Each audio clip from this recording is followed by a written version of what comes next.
Dulu aku larang kalian ziarah kubur. Semuanya tahu, tetapi nggak sama levelnya. Telah membuat kalian menjadi lalai.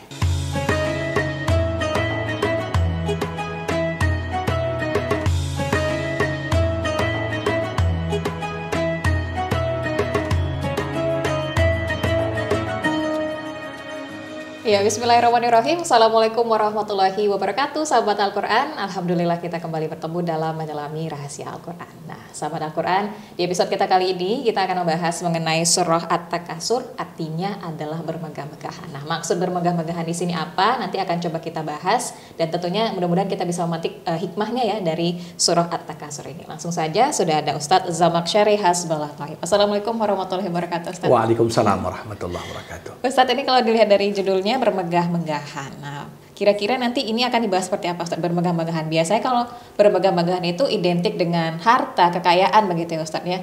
Nah, kira-kira clue-nya ini seperti apa, Ustadz, untuk surah ini? Ya, bismillahirrahmanirrahim. Alhamdulillahirabbil alamin. Wassalatu wassalamu ala asyrafil anbiya'i wal mursalin wa ala alihi wa sahbihi ajmain. Kata-kata At-Takasur yang menjadi nama surah ini memang artinya bermegah-megahan. Tapi akar kata ini sebenarnya diambil dari kata kathir. Kathir artinya banyak.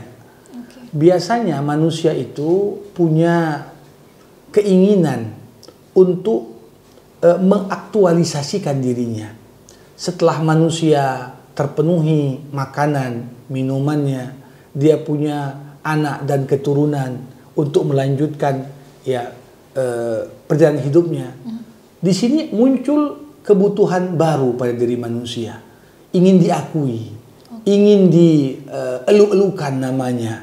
Nah, dan biasanya untuk mencapai tahap yang demikian, seorang itu akan mulai berlomba-lomba mengumpulkan hal-hal yang dirasanya bisa menaikkan strata sosial maupun kedudukannya di tengah-tengah masyarakat. Biasanya orang semakin banyak uangnya, tentunya orang makin nganggap dia hebat. Atau mungkin semakin tinggi pangkatnya, makin orang akan hormat. Nah, di sini bermegah-megahan adalah artinya kita terus dalam proses memperbanyak apa-apa yang bisa membuat kita tampak megah dan hebat dalam pandangan manusia. Itulah makna dari kata takasur. At-Takasur, bermegah-megahan. Langsung saja kalau gitu kita ke poin dari surah At-Takasur. Ini sebenarnya membahas mengenai urgensi menyeimbangkan antara kenikmatan dunia dan kenikmatan akhirat begitu ya, Ustaz ya. Nah, ini poinnya adalah peringatan kepada manusia agar segala kenikmatan dunia tidak melalaikannya dari akhirat. Ini bagaimana, Ustaz? Ya. Tentunya kita sadari betul Islam ajaran agama yang mengajarkan kepada kita bahwasanya sebaik-baiknya manusia adalah yang mampu menyeimbangkan antara orientasi akhirat dengan orientasi dunia. Kita disuruh untuk mempersiapkan bekal terbaik untuk akhirat kita. Tapi Allah juga mengatakan wala tansa nasibaka minad dunya. Jangan pernah kau lupakan mengambil bagian untukmu dari dunia. Jadi tak salah sebenarnya ketika seorang muslim itu menjadi kaya, seorang muslim itu menjadi memiliki pangkat dan kedudukan yang tinggi, selama dia sadar itu adalah bagian dari titipan Allah kepadanya yang perlu untuk dijadikannya sebagai wadah atau sarana untuk mencapai akhirat yang lebih baik. Nah, surah At-Takasur ini dalam beberapa riwayat disebutkan ini diturunkan berkenaan dengan sebuah peristiwa yang terjadi kepada beberapa kabilah orang Arab yang ada di Madinah. Ada yang mengatakan juga di Mekah. Ketika ada dua kabilah di mana kabilah-kabilah ini justru berkompetisi ingin menunjukkan siapa yang lebih baik di antara keduanya. Maka ketika mereka sudah membanggakan harta, kedudukan, banyaknya anak, banyaknya anggota, belum lagi selesai saling membanggakan diri antar kabilah ini, hingga mereka pun berpindah, saling membanggakan orang yang sudah meninggal di antara mereka. Oh, di antara kami ada dulu si fulan yang buat begini. Enggak. Nenek moyang kami juga seperti ini.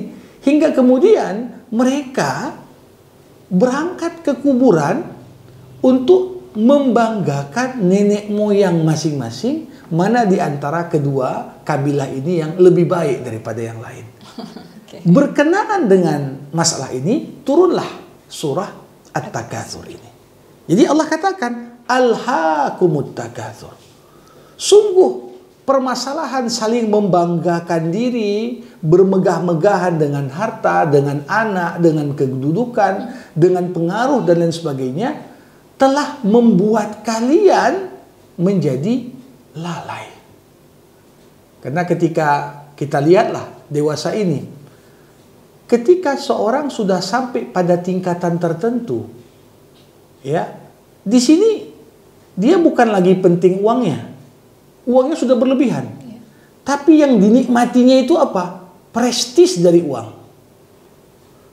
Di dunia setiap tahun dirilis oleh majalah Forbes misalnya. Orang terkaya sedunia. Ya, di Indonesia juga 100 orang paling kaya se-Indonesia. Nah, ini bukan lagi persoalan masalah ada uang atau tak ada uang. Tapi sudah sampai uang itu dianggap itulah alasan saya dimuliakan. Pangkat itulah alasan saya dianggap megah dan hebat. Sehingga orang akan terus berkompetisi untuk mengumpulkan sebanyak mungkin faktor yang bisa membuatnya dianggap megah, hebat, dan besar dalam pandangan manusia. Dan ketika kita sudah disibukkan dengan kompetisi untuk dunia seperti ini, ujungnya akan membuat kita lalai dari tujuan akhirat. Nah, sebenarnya kita disuruh jadikan tujuan utamamu akhirat. Siapa yang menjadikan akhirat sebagai tujuan utamanya, kata Rasulullah, Allah akan jadikan dunia ikut kepadanya. Dunia ngejar kita, bukan kita ngejar dunia. Tapi siapa yang menjadikan dunia sebagai tujuannya, ya, atat dunya wa hiya raghimah, disebutkan. Ya, walaupun kita capek mengejar dunia ini, tapi dunia nggak akan pernah datang ke kita. Artinya dunia jual mahal kepada yang mengejarnya. Ya, dunia akan jual mahal kepada orang yang mengejarnya. Nah, maka dari itu kadang-kadang kita tak sadar, masih terus kita berkompetisi, mencapai pangkat tertinggi, mencapai uang tertinggi, mencapai pengaruh tertinggi. Sampai kapan? Dikejutkanlah kita, hatta zurtumul maqabir. Sampai kalian kemudian tersentak dan sadar, terbangun dari kelalaian ketika kalian diantarkan ke kuburan. Di situ baru sadar. Kalau tidak, nggak akan sadar orang. Masih terus dalam kompetisi tadi. Walaupun sebenarnya kompetisi itu melelahkan. Ya, nanti berputar. Oh, nggak lagi Bill Gates orang paling kaya nomor 1. Sudah Elon Musk misalnya. Di Indonesia juga begitu. Oh, nggak si fulan lagi. Sudah digantikan dari kekayaannya dikalahkan oleh si fulan. Sampai kapan? Ya, apakah kemudian harta yang banyak itu menjamin kebahagiaan bagi yang bersangkutan?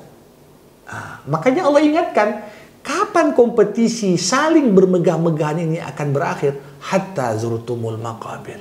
Disitulah manusia disadarkan.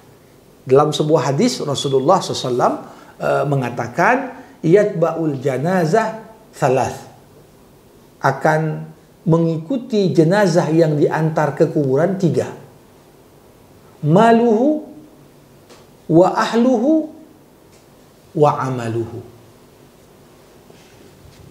Hartanya ikut mengantarkan, keluarganya ikut mengantarkan, amalnya ikut mengantarkan. Tapi seketika orang sudah dimasukkan ke liang kubur, 2 dari 3 yang mengikutinya itu pulang. Siapa? Hartanya. Karena sekarang itu bukan harta dia lagi, sudah jadi harta warisan. Dibagi-bagi kepada ahli warisnya. Keluarganya, secinta apapun anak kepada orang tuanya, pada ayahnya, pada maknya. Malam pertama disuruh tidur di tempat tidur orang tuanya pun tak berani dia. Takut dia. Tapi yang menyertainya siapa? Amaluhu, amalnya. Maka dari itu, ini gambaran kepada kita bahwasanya kompetisi manusia adalah mengumpulkan segala apa yang tampak membuat megah. Semuanya berakhir. Kapan? Ketika ajal menjemput. Nah, di sini menunjukkan kepada kita bahwasanya memang mengunjungi atau ziarah kubur itu satu sisi positif. Dulu di awal Islam, Nabi Muhammad mengatakan, kuntu nahaitukum an ziyaratil kubur. Dulu aku larang kalian ziarah kubur. Kenapa? Karena di saat iman belum kokoh, banyak orang kemudian ziarah kubur, di dalam kepalanya banyak takhyul dan khurafat. Seakan-akan orang yang sudah mati ini bisa menentukan bagaimana kehidupan orang yang masih hidup. Dianggap kalau mau jabatan, kalau mau kesuksesan, berdoalah kau minta sama yang mati. Ke kuburan. Ke kuburan. Tetapi setelah iman sudah menguat, Rasulullah mengatakan, ala fazuruha. Kunjungilah kuburan. Untuk apa? Pertama, fa innaha tuzakirukum bil akhirah. Ketika kita datang ke kuburan, nengok kuburan itu saja sudah mengingatkan kita akan kematian. Mengingatkan kita akan akhirat. Mengingatkan kita bahwasanya berlomba-lomba mengumpulkan sebab kemegahan itu nggak akan ada habisnya. Sampai Rasulullah mengatakan, an-nasu niyam fa idza matu intabahu. Kebanyakan manusia ketika hidup di dunia tertidur. Ketika mereka wafat, barulah mereka tersentak bangun dari tidurnya. Baru sadar dia, aku nggak diciptakan untuk ngumpulin duit ini. Aku nggak diciptakan untuk membanggakan anak-anakku yang banyak. Aku tak diciptakan untuk membanggakan kedudukan dan pangkatku yang tinggi. Ternyata bukan itu tujuannya. Nah, maka dari itu Allah katakan, kalla saufa ta'lamun. Sekali-kali tidak, kau pasti akan tahu, kata Allah. Kau pasti akan tahu. Akan tahu hakikat tujuan hidup itu kapan? Setelah mati. Makanya di sini ibarat kita ini setiap detik hidup kita akan bernilai ketika kita sadar apa tujuan hidup kita. Ya, ketika kita sadar hidup ini sementara, apa 63 tahun atau kurang dari itu atau lebih dari itu. Ketika kita sadar hidupku ini apa? Untuk mencapai akhirat, bukan untuk dunia di sini. Di saat itu kita akan manfaatkan tiap detik dari usia kita untuk tujuan kita. Tapi di saat kita disibukkan dengan tujuan-tujuan yang tidak hakiki, seperti siapa orang paling kaya, siapa paling ganteng, siapa paling banyak pengikut, ya, tak akan pernah ada habisnya itu. Ya, oh siapa YouTuber paling banyak followernya, nanti berganti lagi, tak akan ada habis. Apakah itu tujuan hidup? Nah, makanya Allah katakan, summa kalla saufa ta'lamun. Kemudian sekali-kali tidak, kau pun pasti akan mengetahui. Allah ulang 2 kali kata-kata kau pasti akan mengetahui untuk menggambarkan kepada kita bahwasanya itu adalah sebuah kebenaran yang pasti. Hakikat hidup akan kita sadari ketika kita sudah berada dalam kubur.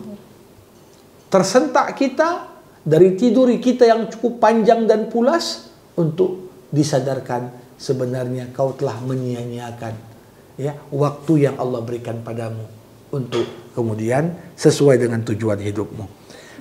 Jadi ini 4 ayat pertama yang cukup menggambarkan kepada kita tentang kebanyakan manusia menjalani hidupnya seperti potret gambaran tadi. Alhaakumut takatsur hatta zurtumul maqabir. Maka dari itu di ayat kelima dan berikutnya Allah Subhanahu wa taala ingin gambarkan, kalla lau ta'lamuna ilmal yaqin.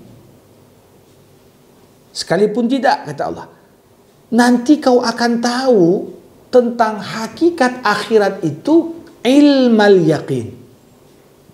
Nah, ini cukup menarik karena di surah At-Takatsur ini Allah Subhanahu wa taala menunjukkan kepada kita tingkatan ilmu. Tingkatan ilmu. Ilmu itu apa artinya? Keyakinan. Ilmu itu adalah sesuatu yang sesuai dengan fakta disertai dengan dalil yang kita yakini. Nah, ilmu yang paling rendah itu apa? Namanya ilmu yakin. Keyakinan yang didasarkan pada ilmu. Contoh misalnya, kalau ada seorang belum pernah dia ke Selat Melaka, sebagai contoh. Diceritakan kepadanya, Selat Malaka itu gini. Dia baca dari buku. Oh, panjang Selat Malaka begini. Ya, karakteristik airnya seperti ini. Ini namanya orang yang punya ilmu tentang Selat Melaka. Tetapi ilmu orang yang pernah baca tentang Selat Melaka ini sekedar ilmu. Belum sampai pada tahapan kedua. Ada namanya ainul yakin. Keyakinan yang didasarkan karena kita udah lihat secara langsung. Ya, kita baca tentang Selat Melaka tapi belum pernah nengok. Tidak akan sama dengan orang yang sudah pernah pergi ke sana dan melihat secara langsung. Ini keyakinannya lebih tinggi daripada yang pertama. Tapi tingkat keyakinan yang paling tinggi adalah yang terakhir. Apa itu? Hakul yakin. Hakul yakin artinya apa? Keyakinan yang sudah betul-betul. Kenapa? Karena bukan sekedar dia tahu tentang Selat Melaka, bukan sekedar melihat Selat Melaka, tapi mungkin dah pernah berenang dan tenggelam di situ. Semuanya tahu, tetapi nggak sama levelnya. Nah, kita ketika di dunia tentang akhirat, ini semuanya ilmu yakin. Dikasih tahu nanti di surat sebelumnya tentang Al-Qari'ah, bagaimana deskripsi tentang kiamat. Sebelumnya lagi ada Al-Zalzalah, ya, gimana tentang goncangan yang menyertai kiamat. Tapi ini kan kita nggak pernah lihat. Hanya membaca teks dalam Al-Quran yang menceritakan tentang itu. Ini namanya apa? Ilmu yakin. Tapi kalau kita menyaksikan secara langsung, gimana goncangan itu? Bagaimana manusia bertebaran seperti laron yang berterbangan? Bagaimana kemudian gunung itu seperti bulu yang dihembuskan?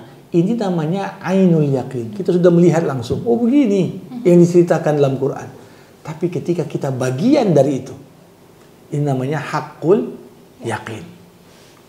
Jadi Allah ingin katakan, kalla lau ta'lamuna ilmal yakin. Sekali-kali tidak, niscaya kamu akan betul-betul mengetahuinya dengan pasti. La tarawunnal jahim. Kau pasti akan melihat neraka jahanam. Di dunia kita nggak pernah lihat neraka. Cuman sekedar cerita, deskripsi tentang neraka.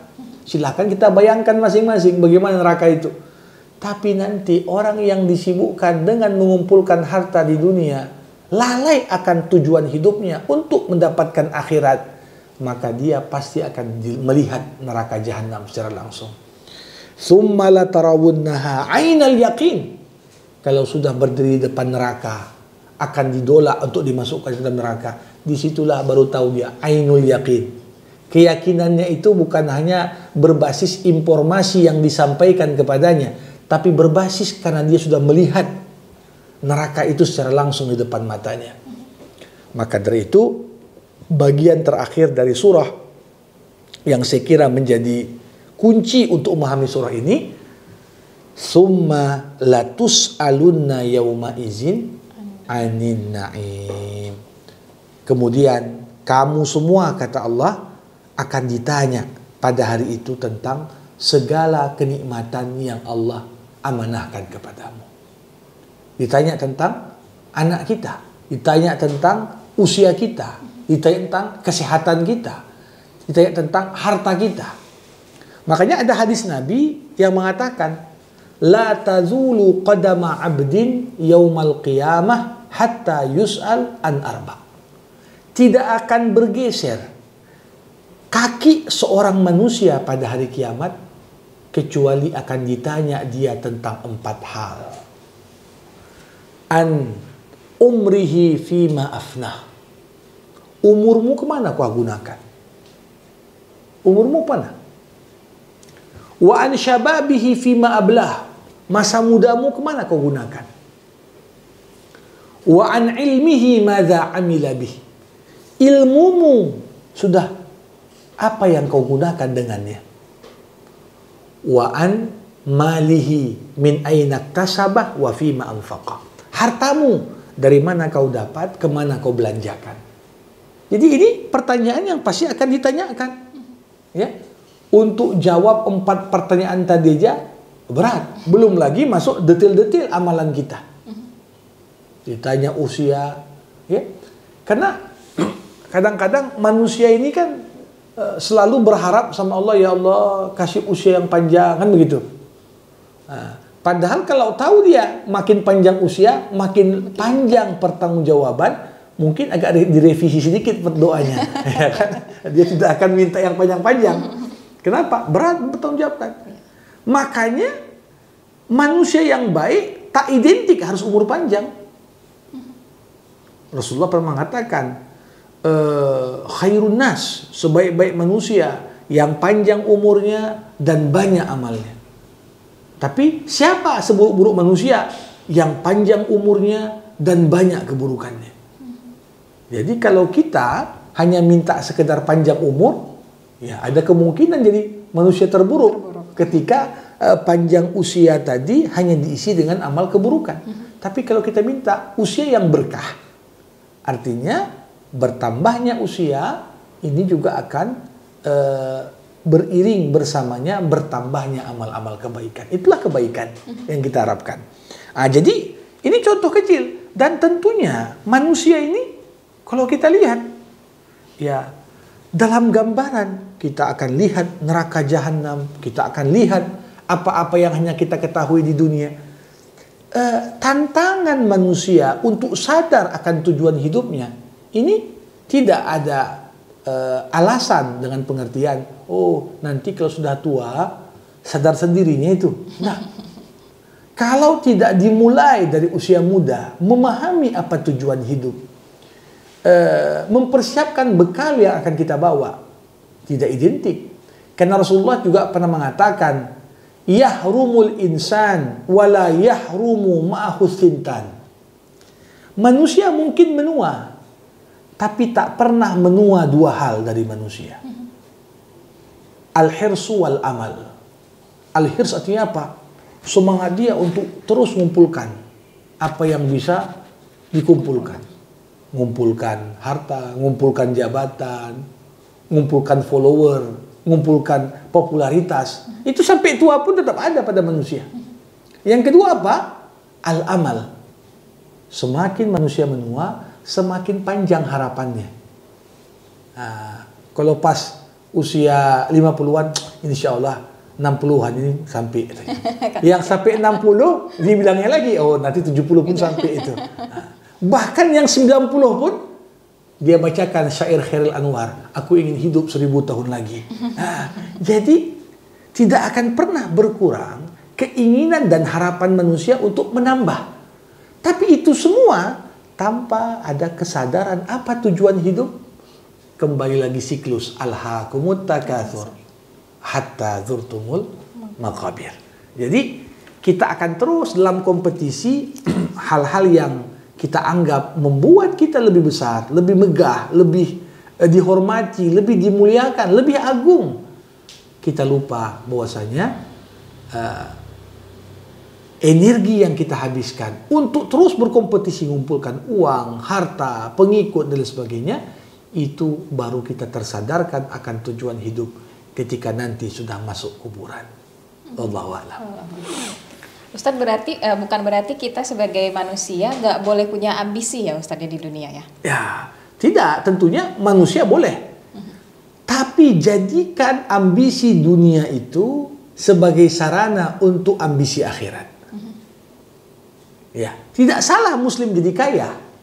Tapi ketika ditanya, kenapa kau mau kaya?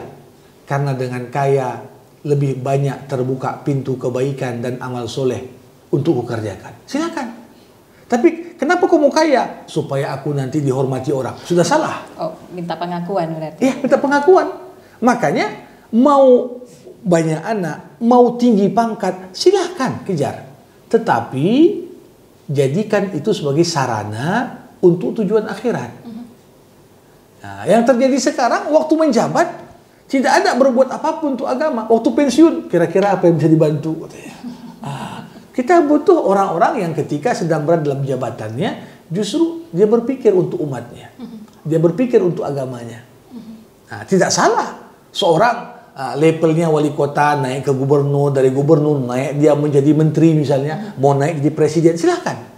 Ya, Umar bin Abdul Aziz, Khalifah Ar-Rasyidin nomor 5. Beliau katakan, nafsi tawwaqah. Jiwaku itu memang berkeinginan, punya ambisi, punya semangat. Dari satu level naik ke level lain. Tetapi makin tinggi level, kita harus sadar bahwasanya tujuan yang ku kejar ini bukan sekedar untuk dunia. Harus dijadikan kendaraan sebagai media mengumpulkan lebih banyak bekal untuk akhirat.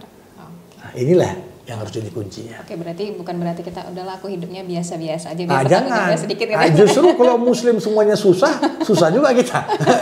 Oke, baik betul. Nah, sedikit lagi Ustadz untuk teman-teman kita anak-anak muda begini. Kan nanti akan dipertanyakan juga masa mudamu dipakai untuk apa begitu. Nah, mungkin ini untuk pesannya untuk teman-teman kita yang generasi muda Ustadz ya. Sebaik-baiknya apa yang kita bisa manfaatkan di masa muda kita, karena kalau anak muda sih udah kan kita masih muda gitu, kita bagus kita bersenang-senang dulu nih, gimana Ustaz? Ya, masa muda itu masa yang penuh dengan energi, kekuatan, dan masa muda itu identik juga dengan keingintahuan yang besar. Tapi jangan lupa masa muda itu adalah momen di mana orang itu belum terkontaminasi. Jadi identik muda itu dengan idealisme, berpegang pada prinsip. Maka sebenarnya kita selalu ingatkan, pemuda-pemudi Islam pertama harus aktif, ya. Jangan habiskan usia manusia itu ada dua macam. Ada usia yang dihabiskan, ada usia yang diinvestasikan. Kalau kita hanya habiskan saja masa muda, nanti begitu berlalu masa muda kita pun tak tinggal apa-apa. Tapi kalau masa muda diinvestasikan, digunakan untuk belajar, digunakan untuk belajar skill baru, digunakan untuk mengetahui apa yang belum diketahui sebelumnya. Ketika dia sudah lewat masa itu, dia sudah punya bekal yang cukup luar biasa untuk dimanfaatkan di fase kehidupan berikutnya. Nah, jadi jadikanlah masa mudamu untuk diinvestasikan, bukan sekedar dihabiskan. Uang saja, kalau kita habiskan belanja tiap hari, habis. Ya. Tapi uang itu akan tetap bertahan kalau kita investasikan. Nah, masa muda itu masa kita wajib menginvestasikannya. Perbanyak kenalan, bangun jejaring, berbanyak pengalaman. Karena kadang-kadang begini, ya saya saja itu selesai pendidikan S3 usia waktu itu kurang dari 28 tahun. Saya sekarang merenung, kalau sekarang usia sekarang saya baru ambil S3, mungkin tak siap juga itu. Nah, saya bilang, karena banyak hal yang menyulitkan kita. Tapi masa muda ya belum banyak tanggung jawab. Ya, belum banyak tanggung jawab, belum ada ini, belum ada itu. Sehingga seorang itu ya memungkinkan untuk mencoba. Tentunya dalam konteks yang positif. Ya, pengalaman-pengalaman yang tentunya itu bisa menjadi bagian investasi usia yang paling utama untuk menumbuhkan generasi yang tentunya jadi kebanggaan bagi Islam. Oke, baik. Jadilah anak-anak muda muslim yang produktif ya Ustaz dan tentunya dalam hal yang positif begitu. Oke, sahabat Al-Quran, untuk surah At-Takasur sudah selesai kita bahas. Banyak tadi poin-poin yang juga sudah disampaikan ya oleh Ustadz. Dan tentunya mudah-mudahan ini bisa menjadi pelajaran juga untuk kita semua. Sekali lagi diajak sahabat Al-Quran untuk like, komen, dan subscribe ke YouTube channel kita. Insya Allah kita kembali lagi di episode selanjutnya. Wabillahi taufiq wal hidayah. Assalamualaikum warahmatullahi wabarakatuh.